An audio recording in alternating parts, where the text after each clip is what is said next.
এই পৃথিবীর বুকে যে যত বড় নেতা তার তত বড় পোতা। পোতা মানে হচ্ছে অন্ধকোষ।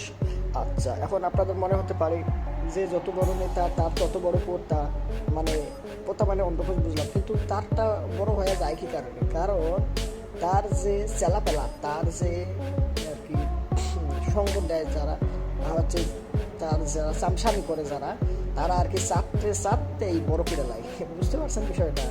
আহ আহ আহ আহ আহ আহ আহ। আপনারা আশেপাশে খোঁজ করে দেখেন, ঠিকই বুঝতে পারবেন সত্য না মিথ্যা আপনারা নিজেই প্রমাণ পেয়ে যাবেন। আমাকে এই বিষয়ে কিছু বলা লাগবে না। আবার আপনার ওই যে যত বড় নেতার তার তত বড় পোতা, এখন আবার তার আবার প্যান খুলে আবার দেখতে যায় না, তার আশেপাশে যে ইয়া রয়েছে আমসারা রয়েছে, মানে তার যে সঙ্গ দেয় যারা, বা তার পেছন পেছন ঘুরে যারা, বা তার চামচামি করে যারা, হ্যাঁ দেখবেন তাদের এমন পরিমাণে তারা সেই নেতাকে চাটে যে আপনি ওই চাটা দেখলেই বুঝতে পারবেন যে তার আসলে যে নেতার তারা চামচামি করতেছে বা চাপটাছে, তার তো অনেক বড় হয়ে গেছে, এটা আর দেখা লাগবো না, এমনি বুঝে যাইব। আসলেই সত্য।